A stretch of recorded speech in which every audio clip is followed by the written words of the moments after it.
TTN-HD Production Live, here with producer of The Kids Are All Right, J. Todd Harris. Todd, how are you feeling right now with the Academy Awards in literally just a few hours? Well, I'm as excited as can be. Actually, I'm an executive producer, but that's okay.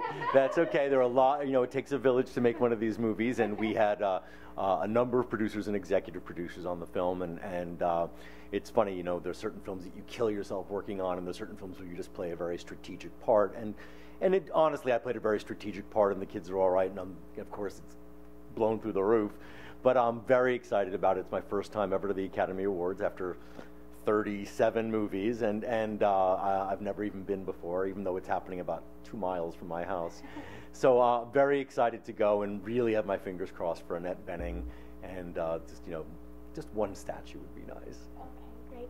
And I know that the director and co-writer Lisa Cholodenko is in a same-sex marriage with a child, and I was just wondering how closely her life mirrors that of the film.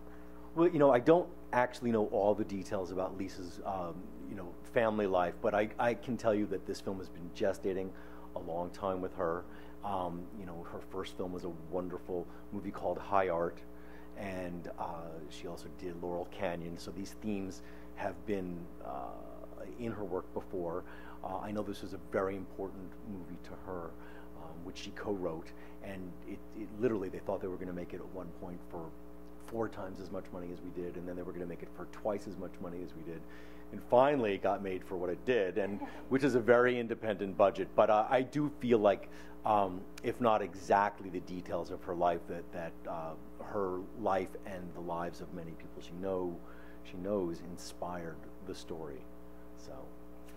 Great. And I know that independent films seem to do very well at the Academy Awards, even though they may be made with less budget than the studio films. Can you tell me a little bit about the creativity with independent filmmaking and how all that works? Well, it's interesting. Every year, studios never want to make films that push the envelope too far, and they never want to make films that are very period-oriented. As soon as you bring a movie that takes place before 1985 to a studio, they're like, oh, it's a period movie, or God forbid there should be any dust or a horse, or any, they're really not looking for that type of movie. They really want a big brand name, Transformers, or Shrek 4, or whatever.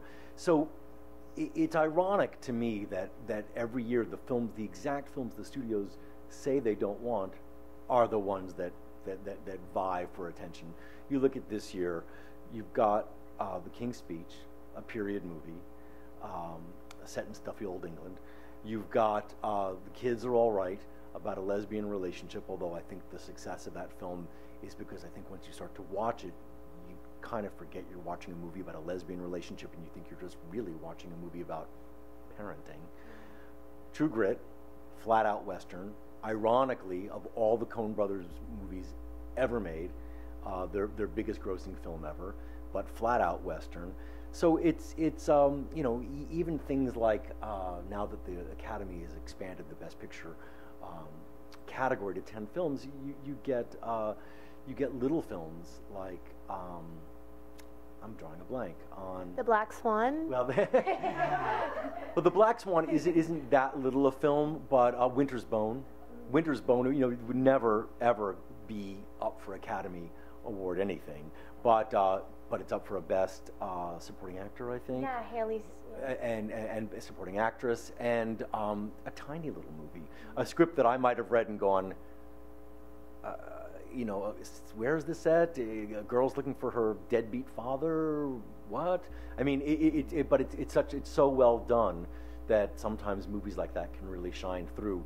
So I think the Academy Awards are a chance to really recognize filmmaking, and a lot of the new and exciting filmmaking is happening in the independents. Sometimes a movie like Inception, which many people feel is one of the best films of the year, and I obviously agree, doesn't get as much recognition as you would think it would, because it's bravura filmmaking that happened to cost $150 million and star Leo DiCaprio. Yeah. But it's just an interesting blend of films, and I do think that independent films have the liberty of pushing the envelope that the studio films often can't.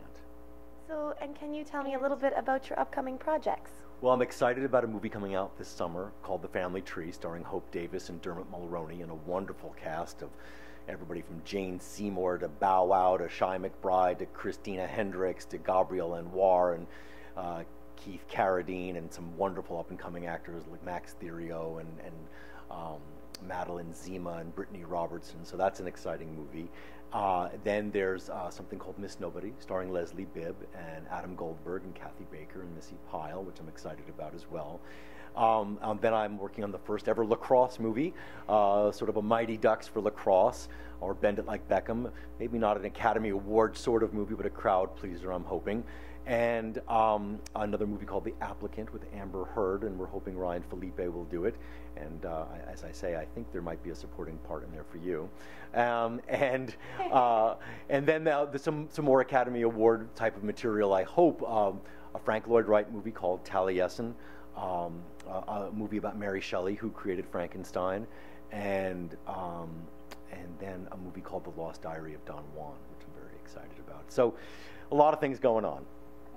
So you're very busy right now. I am pretty busy, and excited to see if I can repeat this process a few more times before I hang up my spurs. You know how it is. Yeah. Took me this long to get here, but I'm sure if I keep working at it, we'll have another shot. And I'm sure you'll be here a few times yourself. Great. Well, I wish you the best of luck at the Academy Awards tonight and with all of your upcoming projects. Thank you very much. You too. You're welcome. Thank you.